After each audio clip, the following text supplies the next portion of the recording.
Aviso: pedimos desculpas pela qualidade de áudio de um dos participantes da gravação, que ficou com ruídos ao fundo. Apesar do ruído, é possível entender o que se fala. Agradecemos a compreensão e esperamos que aproveitem o conteúdo do episódio. Olá, eu sou Adolfo Neto, professor da UTFPR Curitiba e do Programa de Pós-Graduação em Computação Aplicada, PPGCA. Estou aqui com a co-host do Fronteiras da Engenharia de Software, professora Maria Cláudia Emer, também da UTFPR Curitiba, também do PPGCA. Tudo bem, Maria Cláudia? Tudo bem, Adolfo. Mais uma entrevista, então, aí para o Fronteiras de Engenharia de Software e um tema importante, né, para a nossa área. Vamos ver aí, acho que todo mundo vai gostar da entrevista. Certo, então hoje vamos entrevistar o Pablo Antonino, ele é gerente do Departamento de Engenharia Virtual do Fraunhofer IESE, Instituto Fraunhofer de Engenharia Experimental de Software, na Alemanha. Recentemente eu e Maria Cláudia entrevistamos lá no Emílias Podcast a Adelina Silva Schaffer, que também trabalha no Fraunhofer IESE. O Pablo possui doutorado em Ciência da Computação pela Universidade de Kaiserslautern, e que também fica na Alemanha, e tem experiência com design, avaliação e integração de sistemas embarcados confiáveis de diversos domínios, como automotivo, aviônica, máquinas agrícolas e de construção, dispositivos médicos e indústrias inteligentes. Tudo bem, Pablo? Você tem algo a complementar nessa sua apresentação? Adolfo, Maria Cláudia, bom dia para vocês. Obrigado pelas palavras de introdução. Uma alegria para mim estar aqui com vocês no podcast Fronteiras de Engenharia de Software. Sim, estou no Fraunhofer IESE desde 2009 e além das minhas atividades de gerência do departamento, eu também sou docente no Departamento de Ciências da Computação na Universidade de Kaiserslautern e sou responsável, além de estar fazendo trabalho de orientação de mestrado, doutorado, eu ministro 2 cursos, um no semestre de verão de arquitetura de sistemas de software e outro no semestre de inverno de sistemas em tempo real.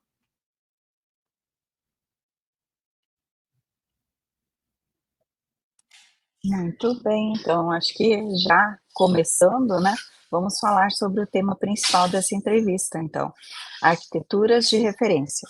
Nós já tivemos em nosso podcast uma entrevista sobre arquitetura de software com a Ingrid Nunes e recomendamos que nossos ouvintes também escutem, né, caso ainda não tenham escutado essa entrevista. Mas, Pablo, o que são arquiteturas de referência? Então, Maria Clara, antes da gente falar sobre arquitetura de referência, é interessante a gente entender um pouco, de fato, como você já falou, de arquitetura de software, não é? Tem o podcast com a Ingrid Nunes e com certeza deve ter informações valiosíssimas disponíveis naquele papo. Mas assim, a gente sabe que a arquitetura de software ela corresponde ao conjunto de decisões de design que, se elas forem tomadas de maneira incorreta ou inadequada, elas podem fazer com que o projeto ele seja cancelado. Ou que, caso realmente a coisa não seja pensada de maneira adequada, ela pode resultar em situações extremamente catastróficas, não é? Como, por exemplo, o sistema que faz o controle do freio de um veículo, ou que ele faz o controle de potência de uma turbina de um avião, ele não vai responder como deveria. Ele não vai responder no tempo que deveria. O software não vai atuar da maneira que ele foi planejado, que deveria atuar. Então, ou por exemplo, você pode pensar em uma situação extremamente catastrófica, como uma planta de energia nuclear não acionar medidas de mitigação que são controladas por software de uma maneira necessária, não é? Então, assim, eu costumo dizer que decisões arquiteturais de um sistema, elas são aquelas que, além de críticas, elas são caras, têm um alto custo envolvido e que são também novas, são novas para um contexto, né, de onde ela está sendo aplicada.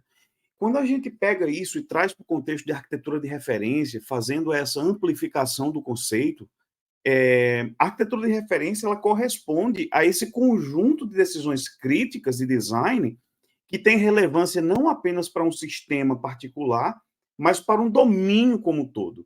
Ela extrapola o conceito de decisões arquiteturais para uma linha de produto, por exemplo, e a gente extrapola isso em nível de domínio de fato, não é? Eu posso dar alguns exemplos a vocês, como, por exemplo, a arquitetura de referência Altozar, que Altozar é uma arquitetura de referência do setor automotivo que ela é utilizada, sistemas automotivos são construídos com base em Altozar. Então, assim, ela é compartilhada pelas grandes empresas, pelas grandes montadoras e pelas grandes empresas que oferecem sistema de controle automotivo. No domínio aviônico, por exemplo, tem outra arquitetura muito famosa, que ela é utilizada e compartilhada por diferentes empresas, fabricantes de aviões, que é a IMA, não é? Que é a Integrated Modular Avionics. E outra, por exemplo, o RAMI 4.0, que ela engloba aspectos críticos de sistemas que vão rodar em um chão de fábrica e que são direcionados a esse movimento da indústria 4.0, não é? Especialmente para sistemas de domínios críticos, que são regulados de maneira bem severas, por exemplo, pelo I3E ou pelo ISO, essas arquiteturas de referência, elas já oferecem mecanismos que são padronizados e que são esses aspectos que já são parte de um padrão, que já fazem parte da arquitetura de referência, eles serão analisados pelas entidades certificadoras, como, por exemplo, componentes de software que são responsáveis por fazer o monitoramento de parâmetros específicos, como tempo de resposta de uma determinada unidade, ou uma estrutura de redundância dentro do meu design, ou padrões de comunicação entre partes de um sistema, quais são as camadas que o sistema vai ser estruturado, qual camada vai ser responsável ou pode conversar com qual protocolo vai ser estabelecido. Então, aspectos desse tipo, eles são, de fato, definidos, e, mais uma vez, não em nível de produto, mas em nível de domínio, não é? O que facilita muito o trabalho, não apenas de quem está desenvolvendo o sistema, mas também das unidades certificadoras. E, no final das contas, nós, enquanto usuários, somos os maiores beneficiados, porque a gente quer ter certeza que, na hora que eu estou no meu carro, o freio do carro vai responder como deve. Não é? De que eu vou rodar a direção para um lado, que ela vai levar o carro no ângulo que eu estou voltando na direção. Então, assim, a arquitetura de referência, a arquitetura de referência oferece esse guia, essa bússola.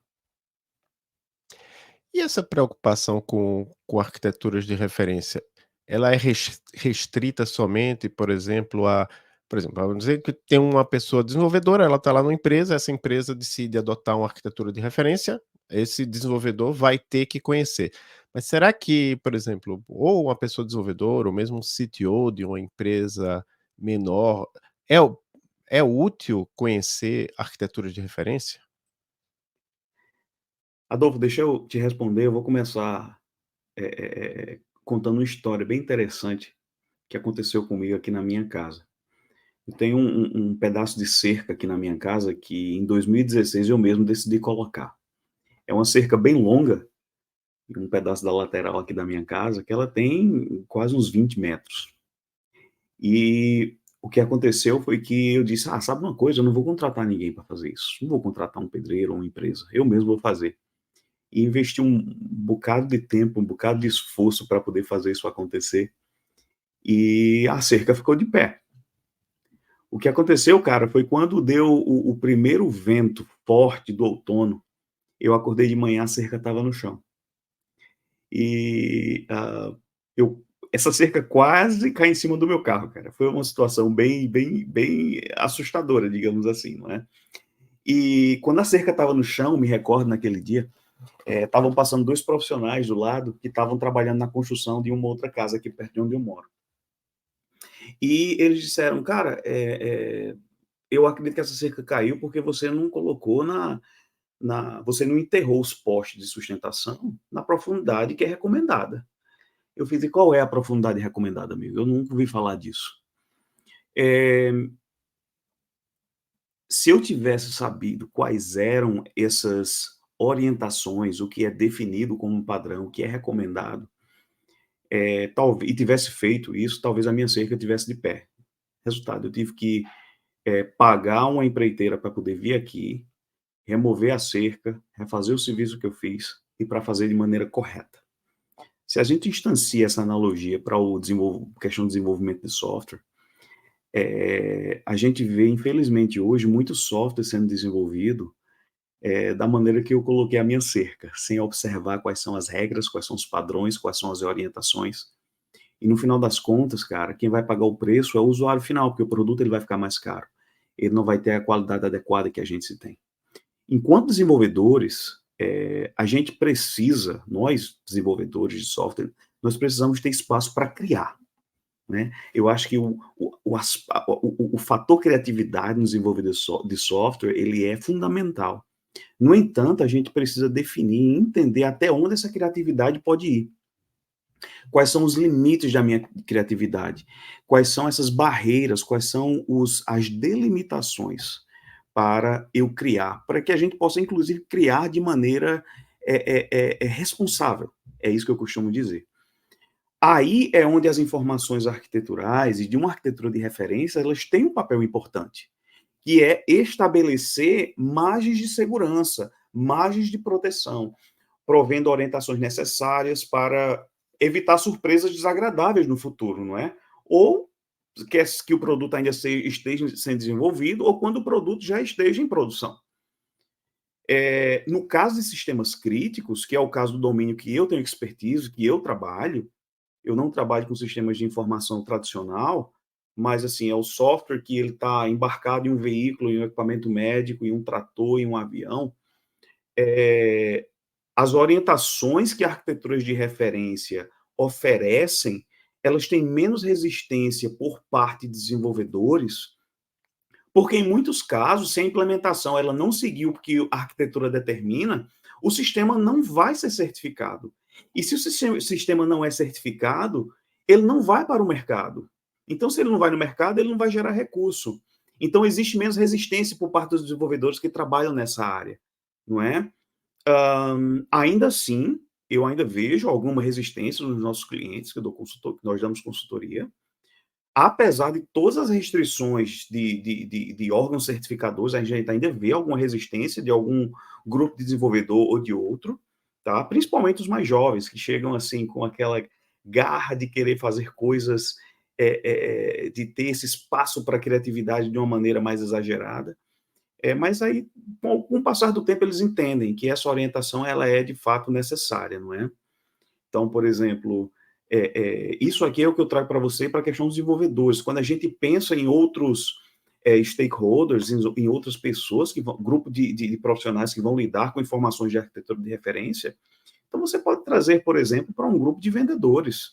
Eles não precisam ter informação detalhada de como um componente de software funciona, mas ele deve ser capaz de dizer o porquê que aquele pedaço de software, aquele controlador que você está vendendo, que a empresa está vendendo, é melhor do que o concorrente. E também entender quais são as limitações, não é? E também dizer assim, olha, se você precisar fazer um reparo nisso daqui, os reparos eles vão ter custos adicionais, vão ter custos envolvidos.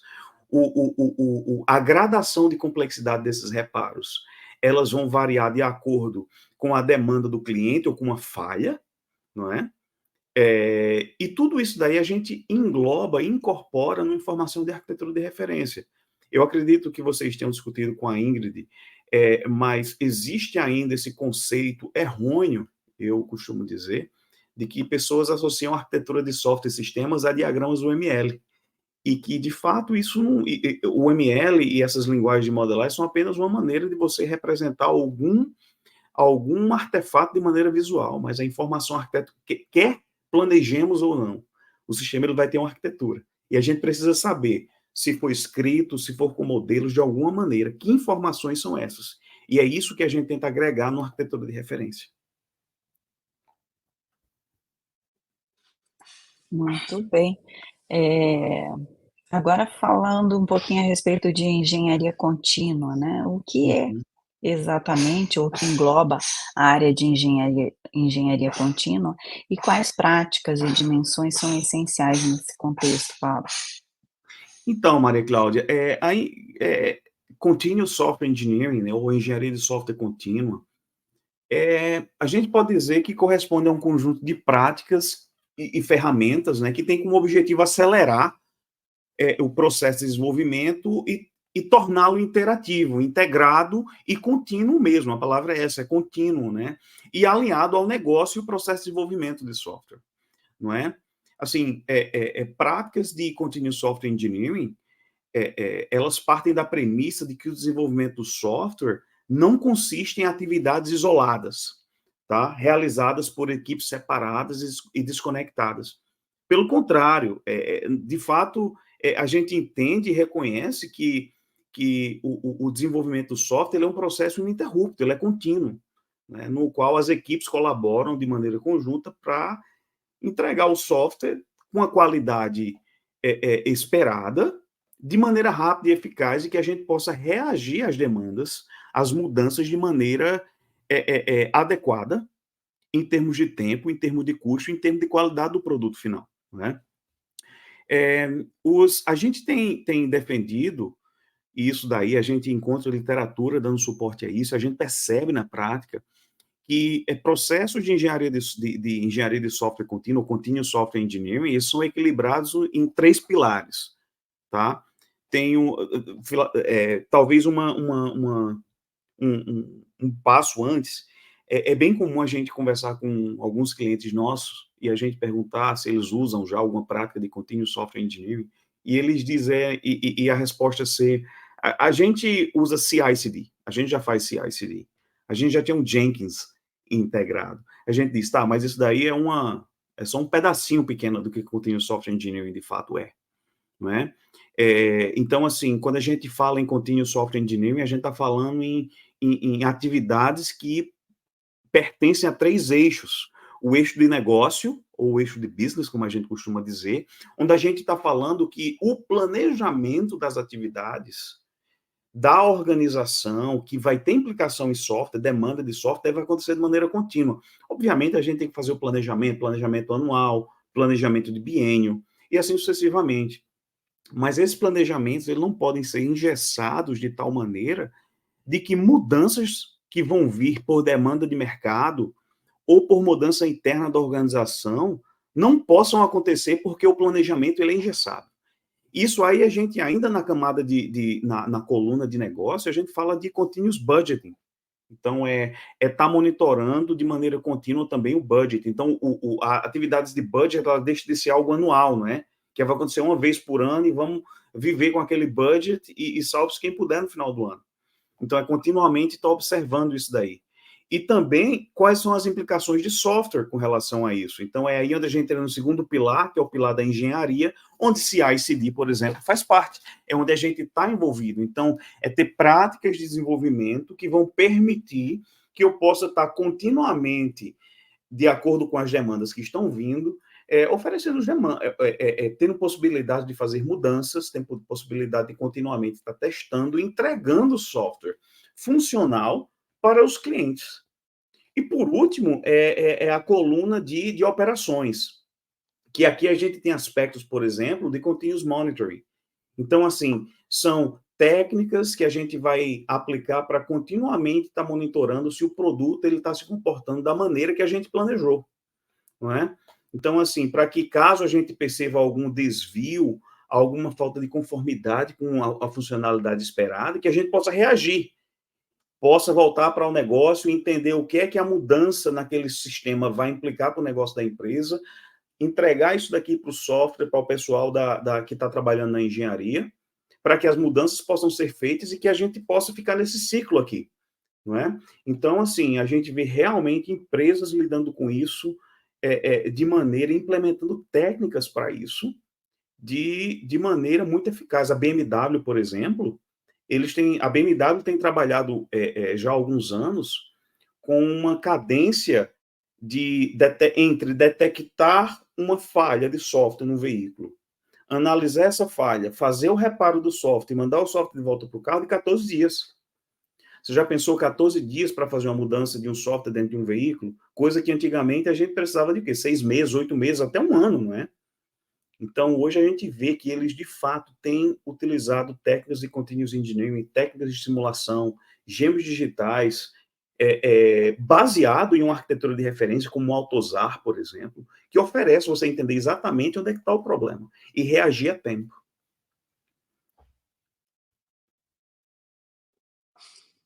Certo. Então, até agora nós falamos um pouco a respeito de conceitos básicos, né, e vamos entrar numa outra parte da nossa Uhum. conversa para falar um pouco sobre pesquisa.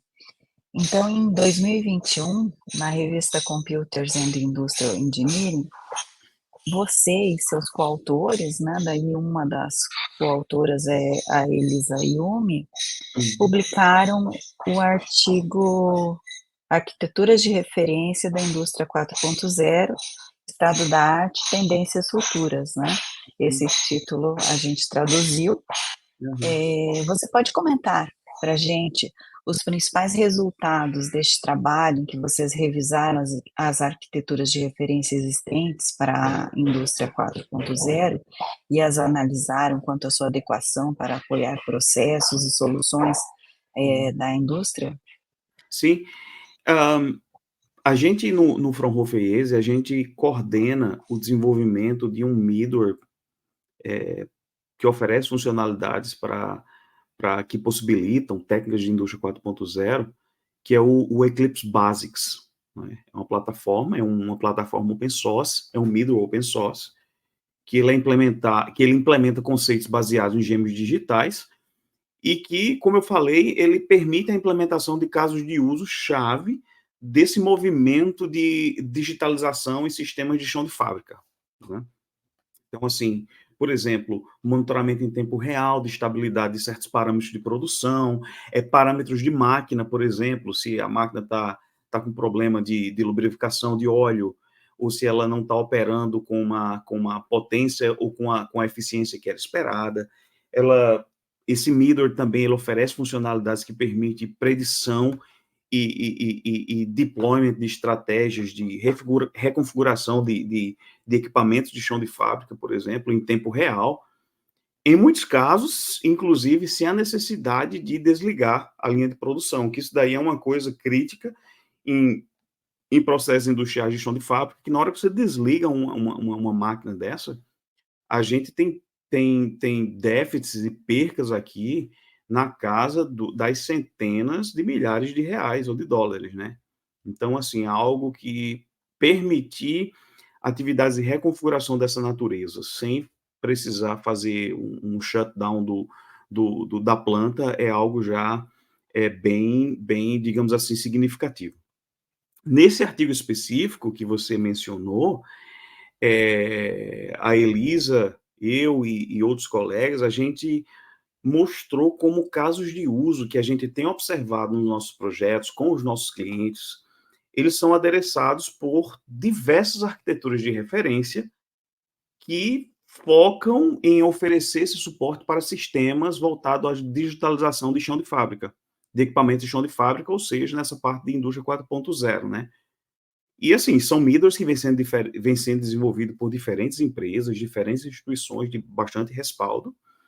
E, assim, a gente quis entender, de fato, para quais casos de uso, para quais grupos de casos de uso, para quais grupos de empresas, qual arquitetura de referência oferecia um melhor suporte para a implementação de soluções. Então, assim, foi um artigo que ele foi muito bem aceito. A revista realmente, a gente tem recebido feedbacks excelentes, e assim, porque ele oferece essa visão geral, não é? Oferece, de fato, essa visão geral. A gente não visa nesse artigo promover a nossa tecnologia, que a gente é responsável dentro do Fraunhofer, mas faz um trabalho realmente de pesquisa para mostrar, olha, caso você tenha uma configuração, uma demanda dessa classe daqui que se enquadra mais nesse sentido, faz sentido você usar a arquitetura de referência X, ou Y, ou inclusive o merge delas, não é? Então foi um trabalho bem interessante. Eu sou suspeito para falar da professora Elisa Nakagawa, da USP. Eu trabalho com a Elisa em parceria desde 2012. A gente orienta trabalho de doutorado e mestrado juntos. Ela está sempre enviando alunos aqui para o Fraunhofer para poder estar fazendo intercâmbio ou algum estágio aqui no departamento que eu sou responsável, não é, aqui no Fraunhofer. Então é uma pessoa muito querida, que eu tenho muito respeito, um profissional exemplar.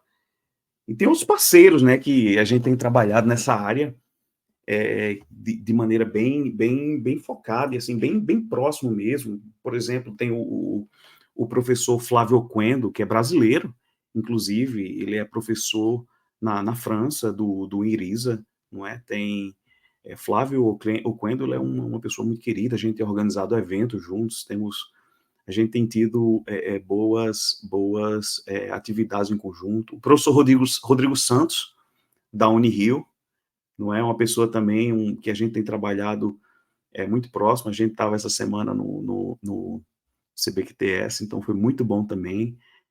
Tem outras pessoas que têm sido parceiros de pesquisa e de desenvolvimento nessa área, como o professor Rafael Capilla, da Universidade Rei Juan Carlos, da Espanha, o próprio Rick Kasman, da Universidade do Havaí e do SEI. São pessoas que a gente tem desenvolvido trabalhos nessa área de gêmeos digitais, de simulação, digitalização para artefatos que dificilmente, que a gente tem, que é difícil de digitalizar, digamos assim, não é? Então, são pessoas muito queridas que eu tenho muito orgulho de estar trabalhando em parcerias estratégicas como essa daqui que você mencionou, Maria Clara. Muito bom. Já que você falou aí do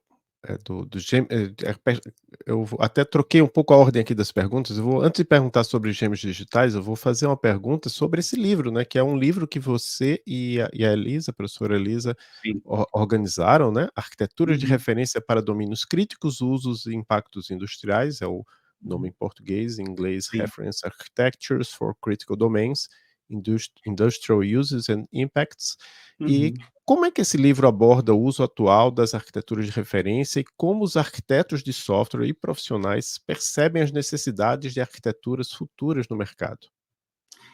Então, é bem interessante a história do livro que a gente escreveu junto, junto com a Elisa,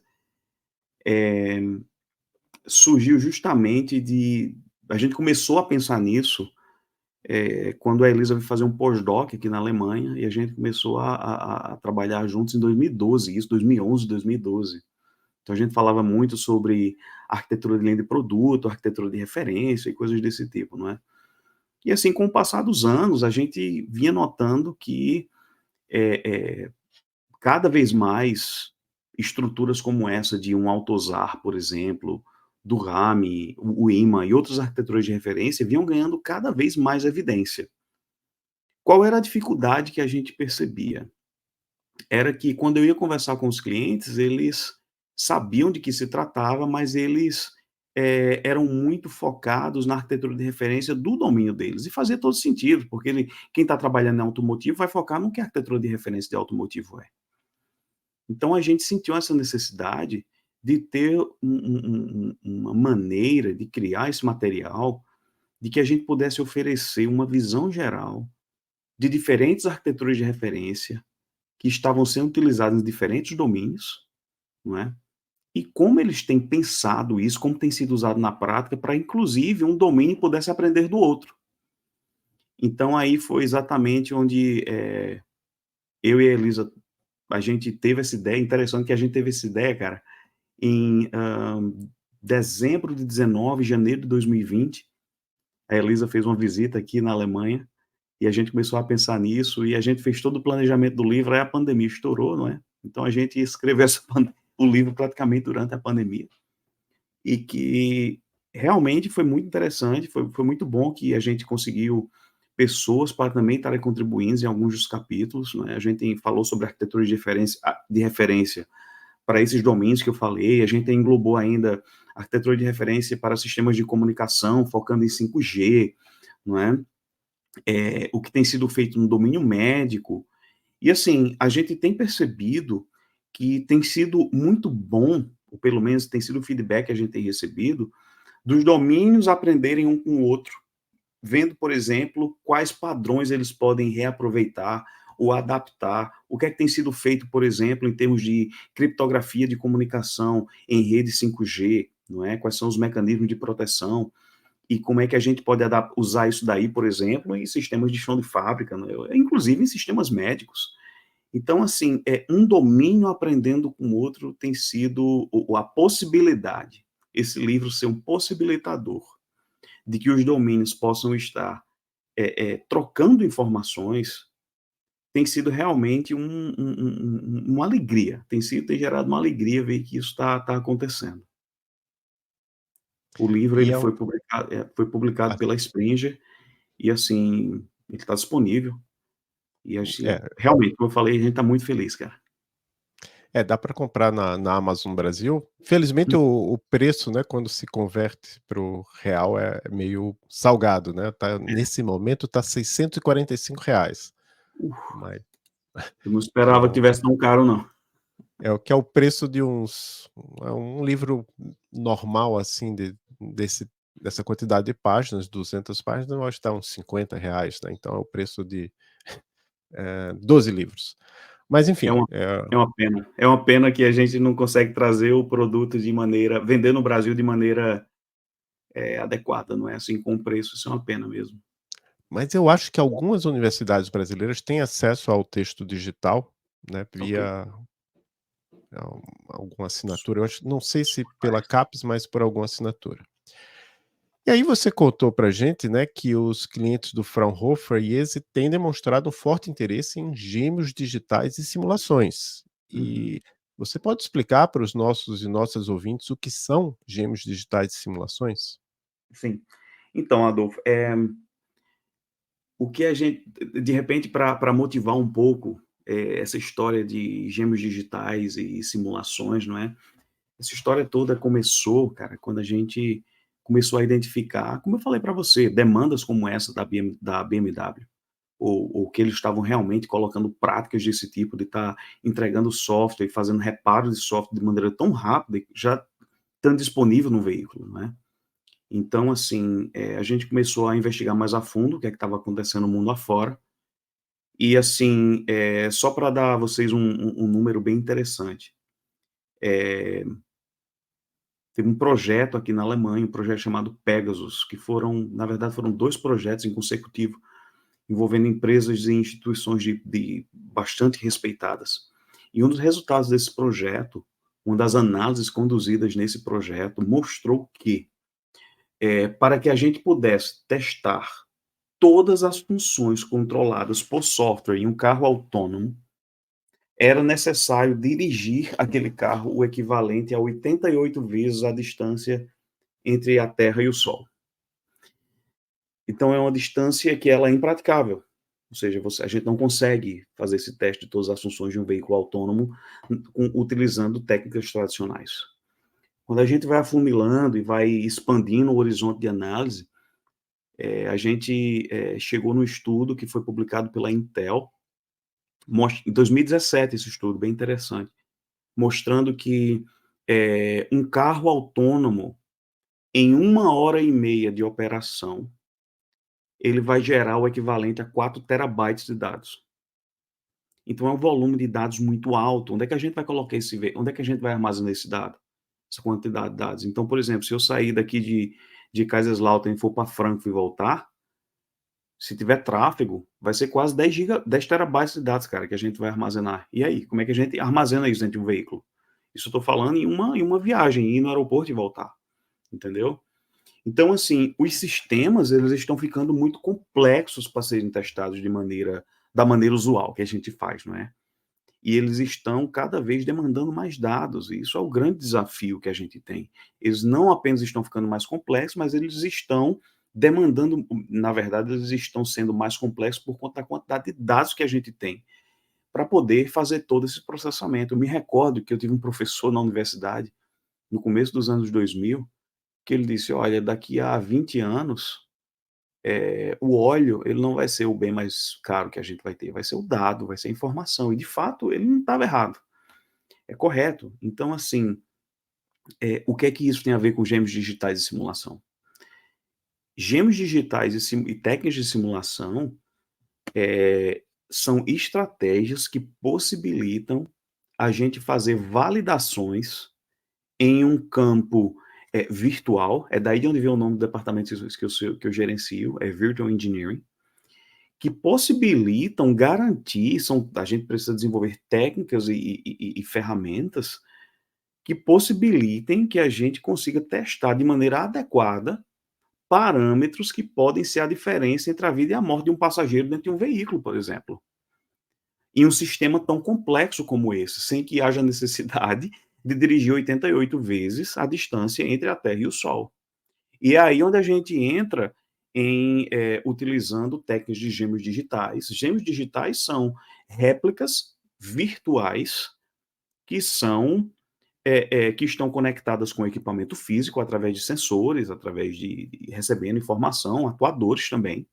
São modelos digitais que estão sendo executados na mesma sequência de execução que o sistema físico, e ele está checando se algumas coisas podem ser otimizadas, se parâmetros de qualidade estão sendo violados no mundo digital, e caso haja alguma variação, ou caso ele antecipe que se aquele padrão de execução no mundo físico continuar, a gente vai ter um problema lá na frente, daqui a uma hora, daqui a um dia, ele pode já dar um warning, dar chamar a atenção do engenheiro ou do operador, dizer, olha, muda isso daqui, porque senão o teu sistema ele vai colapsar.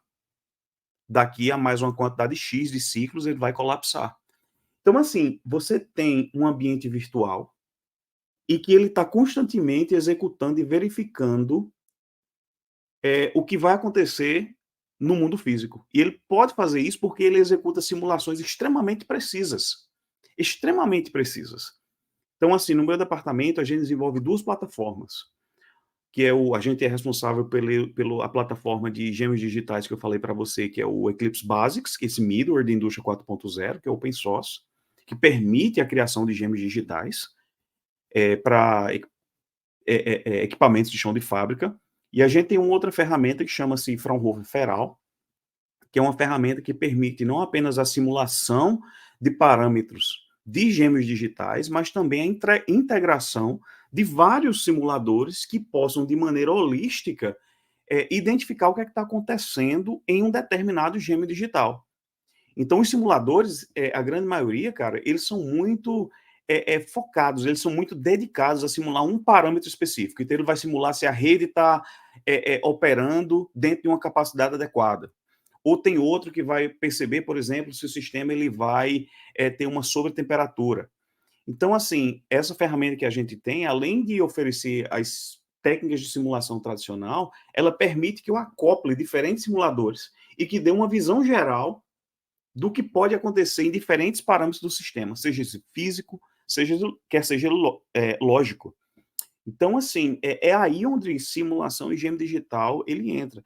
Deixa eu dar só mais um exemplo da BMW. Eu estou falando da BMW porque essas informações foram compartilhadas pelo um VP, um vice-presidente da BMW, em uma palestra que eu estava participando, e que eu estava escutando, e ele falou que hoje, por exemplo, 95% dos testes arquiteturais em sistemas de software dentro da BMW que vão para os veículos são feitos de maneira simulada, de maneira virtual. 95% é muita coisa, cara.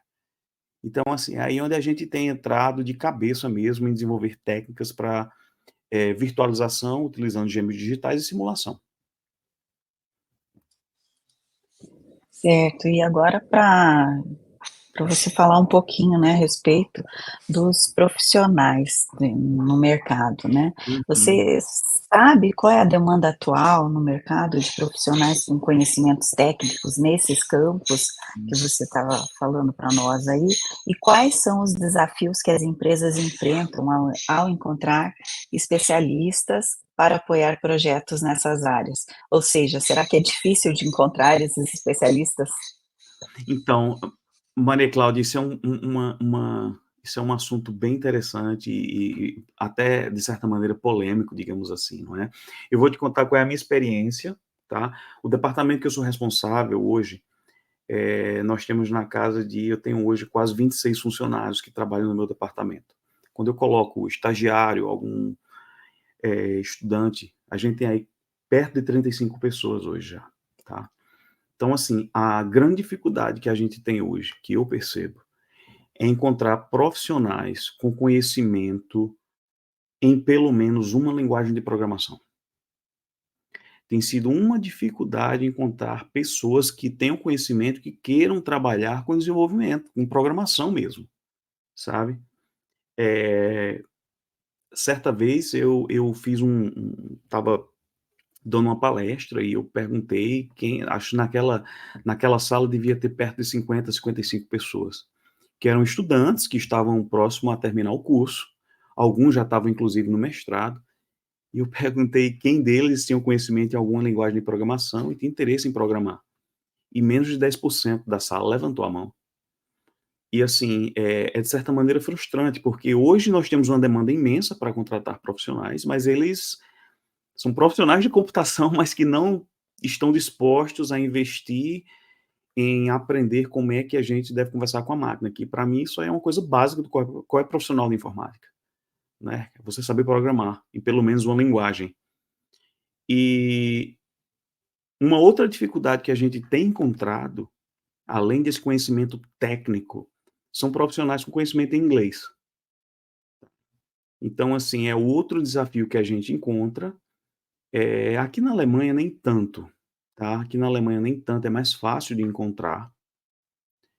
Mas, por exemplo, pessoas de outros países, do Brasil também, inclusive, que dizem assim: ó, cara, eu sou um excelente desenvolvedor. E eu, de fato, verifico que o cara é um excelente desenvolvedor, mas infelizmente o inglês não está disponível.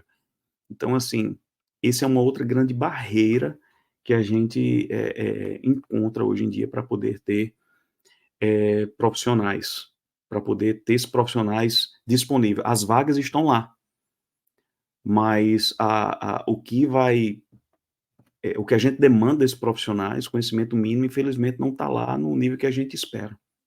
E também conhecimento em, por exemplo, isso aqui já é uma coisa mais especializada para o domínio que eu trabalho, tá? Que é o domínio de sistemas críticos embarcados. Hoje tem-se uma demanda, por exemplo, de pessoas que tenham experiência com MATLAB Simulink, tá? Qual é a dificuldade que a gente tem? Que MATLAB Simulink é algo que não é ensinado na computação, que as pessoas não têm experiência na área da computação, são pessoas em outras áreas de engenharia, não é? Normalmente, não estou querendo generalizar, mas eu estou dizendo que é algo que a gente percebe de uma maneira bastante comum. E as pessoas que conhecem essas ferramentas não conhecem ou não têm tanta experiência em boas práticas de programação, boas práticas de design de software. E as pessoas que programam, muitas vezes eles estão lá, estão disponíveis, têm o conhecimento, falam inglês, mas desenvolvem apenas sistema de informação tradicional. Eu preciso de gente que tenha um conhecimento em coisas que são relacionadas a sistemas embarcados. E aí, por exemplo, a gente precisa de conhecimento que está disponível muitas vezes na engenharia elétrica, na engenharia mecânica, não é? Então, assim, encontrar um profissional com esse perfil tem sido uma grande dificuldade. O que eu tenho feito hoje em dia é pegar um estudante, estagiários, eu digo: quer aprender? Quero. Beleza, pois então agora você vai trabalhar com o meu colega aqui do lado, você vai ser uma sombra dele, o que ele fizer você vai fazer, está do lado aprendendo. Então, pegando o pessoal na metade do curso e já treinando o pessoal para desenvolver isso daí, não é? Eu tenho uma certa facilidade em navegar entre os dois mundos, porque eu tenho formação tanto em ciência da computação, como em telecomunicações. Então, assim, essa parte de hardware, essa parte de eletrônica, ela foi o meu dia a dia durante muitos anos, né? Então, assim, eu consigo navegar nesses dois mundos, mas eu não posso obrigar que todo mundo faça 2 bacharelados, não é? Então, assim, realmente é tentar pegar o sujeito que quer aprender e dizer: cara, senta aqui e vamos aprender como é que a gente faz isso daqui desde o começo. Hoje em dia, por exemplo, no meu departamento, eu tenho pelo menos 1, 2, 6 pessoas que vieram dessa safra, que entraram como estagiários, a gente quer fazer, pelo menos 6 hoje, que estão lá com a gente, que estão fazendo isso e que estão se destacando. Certo. Agora a gente vai mudar um pouco o foco da entrevista. Vamos começar falando um pouco sobre essa sua carreira no Fraunhofer IESE, né, até um pouco antes, né, eu vi que você fez graduação lá no Instituto Federal da Paraíba e na UFPB, né, você acabou de falar que foram 2 graduações, mestrado na Universidade Federal de Campina Grande, que você terminou em 2009. E aí, Uhum. a partir de 2009, você passa a trabalhar lá no Fraunhofer IESE. Como é que Uhum. foi esse início da carreira? Como é que você chegou lá? Eu lembro que quando a gente entrevistou a Adeline, né, ela falou: "Ah, não, porque tinha um brasileiro que falou com um brasileiro que falou comigo". Como é que você chegou ao Fraunhofer e quais foram as experiências ou desafios que você acredita que foram importantes para compartilhar com essa comunidade de engenharia de software?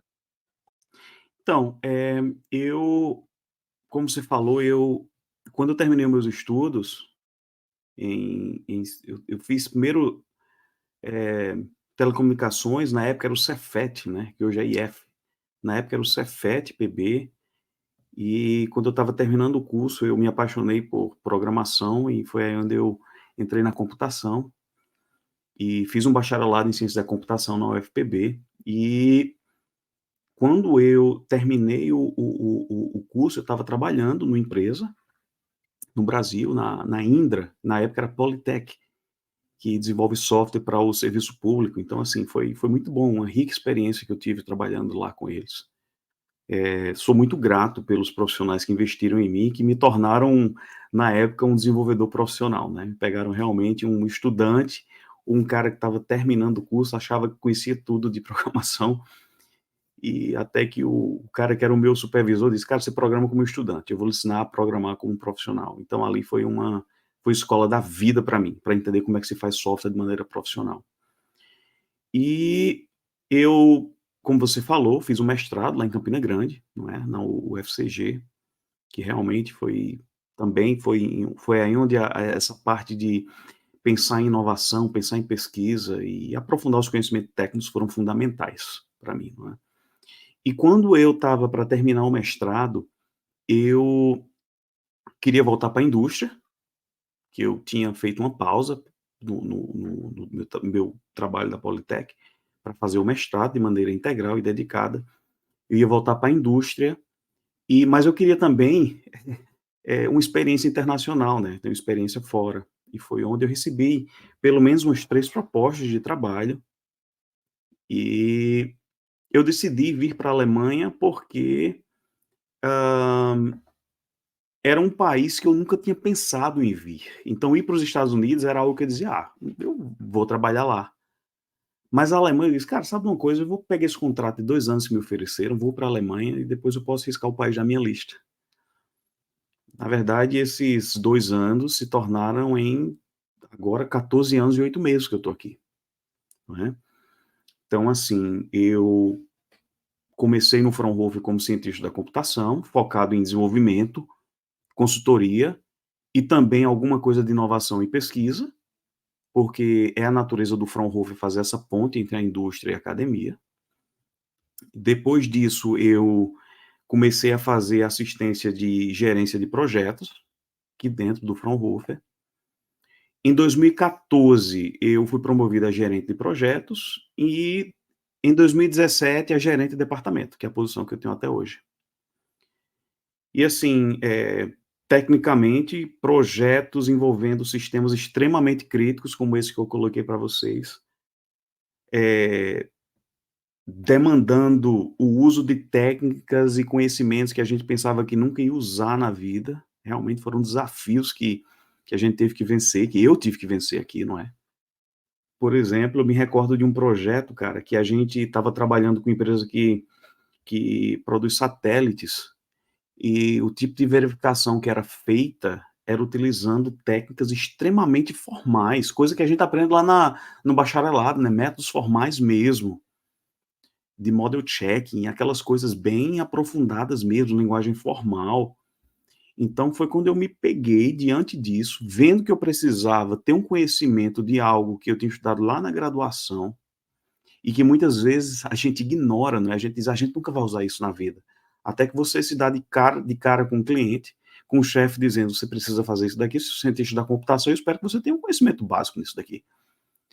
E você está precisando recobrar aquele conhecimento, relembrar tudo que você aprendeu de métodos formais. São desafios, assim, que chegaram e que diz: "Agora tem que fazer", não é, agora tem que fazer.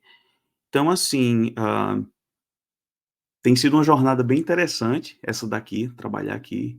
Como eu te falei, quando eu peguei o departamento em 2017, O departamento ele tinha 11 pessoas, então hoje você vê aí que ele realmente teve um crescimento acentuado. Então, eu sou grato a Deus mesmo pela oportunidade, por tudo que tem acontecido, não é? E isso daí realmente tem sido um privilégio, mas o tempo é esse. Uma outra coisa tem sido trabalhar com clientes e de culturas diferentes, não é? O Fraunhofer, por ser a maior instituição de inovação do mundo hoje, na verdade, há alguns anos, a gente trabalha com clientes de todo mundo, com empresas de todo mundo. Eu diria que o fator humano, assim, lidar com pessoas de culturas tão diferentes, é o maior desafio que eu encontro, não é? O maior desafio que eu já passei hoje na minha carreira, eu costumo dizer, não foi porque eu precisei aprender uma técnica nova, eu precisei puxar na memória algo que eu tenho aprendido há tanto tempo e assinar um papel dizendo que eu de fato assinava aquele projeto, mas é de fato lidar com a cultura diferente das pessoas, entendeu? Pessoas que pensam tão diferente e que a gente tem que fazer um projeto de maneira profissional. Então eu costumo dizer que é quase um trabalho de um diplomata fazer esse tipo de comunicação e ponte com clientes tão diferentes, não é? E ainda tentar motivar o departamento, não é? Então, assim, é um desafio, mas é um bom desafio. Eu sou muito feliz fazendo o que eu faço. Sou muito feliz mesmo, sou muito feliz. Muito bem, acho que você já foi aí comentando um pouco a respeito de projetos, né, e também de momentos, experiências marcantes na sua carreira aí no Fraunhofer, mas, como é feita a pesquisa aí? Ela é sempre em colaboração com a indústria ou não? Uhum. Ah, e com a Então, academia, né, sempre sim. colaboração da indústria com a É. academia. Então, uma coisa a ser entendida é que o Fraunhofer, a gente não faz pesquisa básica.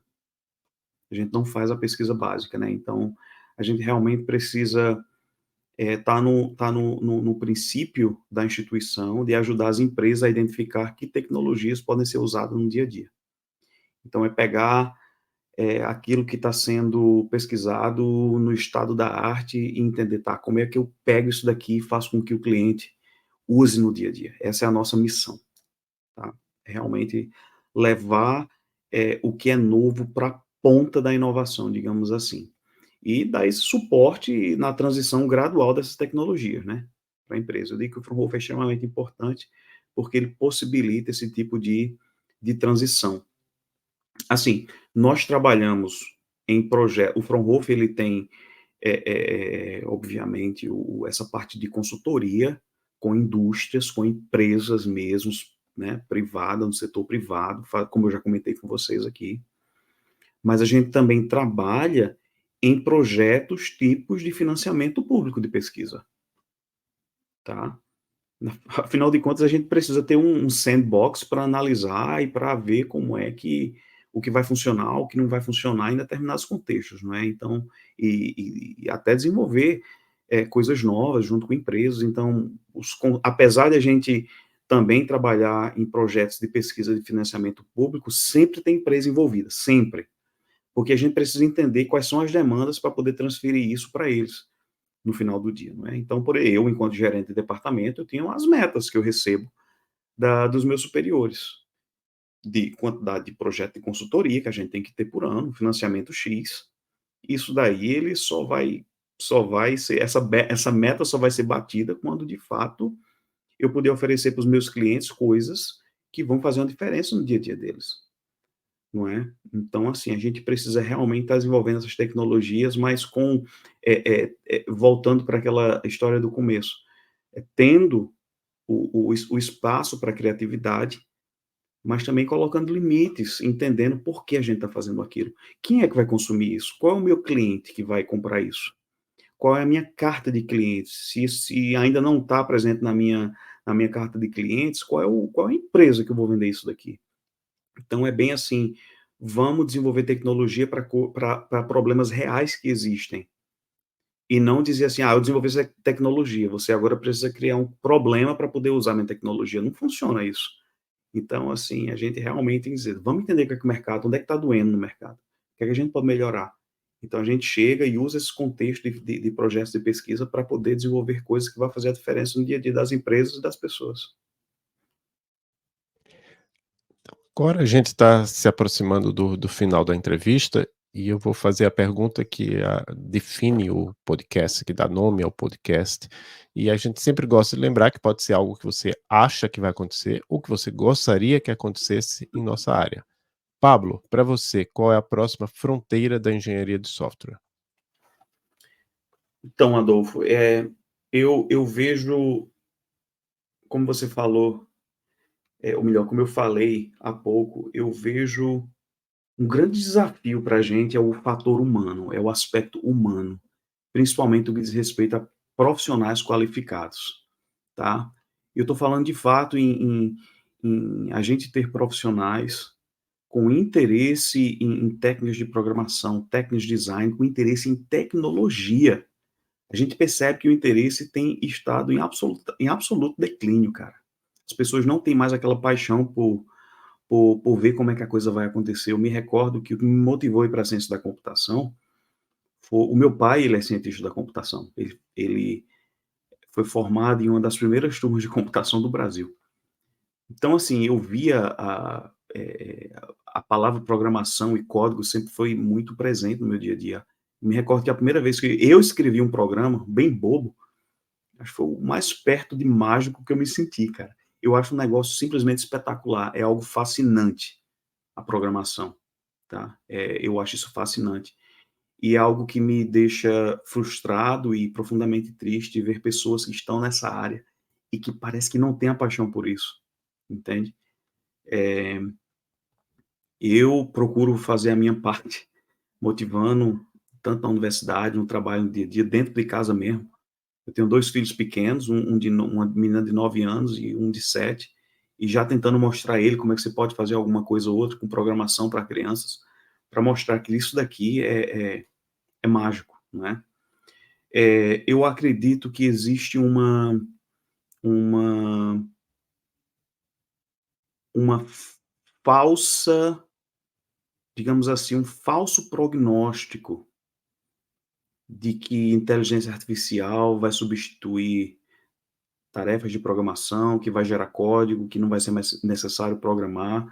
Eu acho que isso é uma ilusão, cara, é uma ilusão. Então, assim, o que a gente percebe cada dia mais, isso daqui não é tanto mais um sentimento, é algo que eu percebo no dia a dia, trabalhando com os nossos clientes, é que com ferramentas de inteligência artificial, cara, a gente está subindo o nível de abstração de como a gente vai se comunicar com a máquina, não é?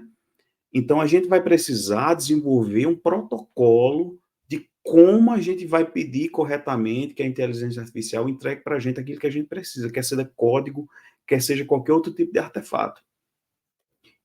Mas ainda assim a gente vai precisar ter um especialista com o olho dele, não é? Então, o conhecimento ele ainda vai ser fundamental. Eu acho que tem muita gente, principalmente os estudantes que têm começado hoje em dia, que vão nesse argumento que eu não vou aprender programação porque eu não vai ser necessário, eles não entenderam ainda que na década de 60, por exemplo, a gente programava utilizando linguagem de máquina. E a coisa evoluiu e ainda hoje a gente tem atividades para pessoas desenvolvendo software. A inteligência artificial ela não vai substituir esse tipo de atividade. A gente precisa se adaptar a elas, mas não vai substituir. Eu vou repetir o que eu ouvi de um colega, uma pessoa que eu respeito bastante, um professor de ciência da computação na Holanda. A gente estava no ICSE, que é a principal conferência de engenharia de software do mundo. A gente estava em Melbourne, na Austrália, em maio desse ano. E ele fez um comentário que eu não vou esquecer nunca. Perguntaram a ele se ele não tinha medo da inteligência artificial substituir esse tipo de trabalho. Ele disse que não, ele tem medo da estupidez humana. E eu também, é algo que eu costumo dizer. Eu não tenho medo que o nosso trabalho vai ser substituído por máquina, mas o meu receio é que a estupidez humana, ela de fato pense que o nosso trabalho vai ser substituído por máquina e que a gente vai chegar num ponto de que a gente vai ter que dar um reset em tudo. Muito bom. Então, eu agradeço em nome de toda a equipe. Eu nem sempre menciono aqui, mas a equipe do Fronteiras, além de mim e da professora Maria Cláudia, a gente tem o Danilo Monteiro, o Leonardo Fernandes, o Ítalo Santos, o Odvaldo Schroeder, o Fábio Petrillo, que já foi mais ativamente integrante, agora é nosso consultor. Tem a Miriam da Silva e o Diego Andrade, que também de vez em quando nos ajudam em algumas coisas. Então, em nome de toda a equipe, eu agradeço a você, Pablo, pelo seu tempo aqui com essa entrevista. Passo a palavra caso você queira se despedir dos nossos e nossas ouvintes. Mais uma vez, queria agradecer a você, Adolfo, a Maria Cláudia e a toda a equipe por serem tão gentis e por ter me recebido aqui. E queria deixar as portas abertas para outras atividades futuras. É uma alegria para mim estar aqui com vocês. E eu espero que os ouvintes possam possam extrair algo de bom disso daqui, dessa conversa que a gente teve, que possa também ter servido para inspirar as pessoas. Eu tenho certeza, Pablo, de que eles vão extrair muita coisa boa da conversa, né? E que vai inspirar, sim, os nossos e nossas ouvintes. Quero agradecer também, né, que você tenha aceitado o convite, esteja aqui conosco, que foi bem importante a conversa, trouxe aí alguns esclarecimentos, né, para os nossos ouvintes, com certeza. E também agradeço a todos os nossos e as nossas ouvintes e até o próximo episódio do Fronteiras da Engenharia de Software. Este é o podcast Fronteiras da Engenharia de Software, um podcast para refletir sobre o presente e o futuro da nossa área. Publicamos mensalmente, entre os dias 15 e 20 de cada mês, episódios em que entrevistamos pesquisadores e pesquisadoras da engenharia de software. Também realizamos palestras que são publicadas em nosso canal no YouTube. Nosso objetivo é levar o conhecimento científico para profissionais da área e para outros cientistas. Escute nossos episódios na sua plataforma de áudio favorita, Spotify, Apple Podcasts, Anchor ou outras, ou ainda no YouTube. Nosso site é fronteirases.github.io.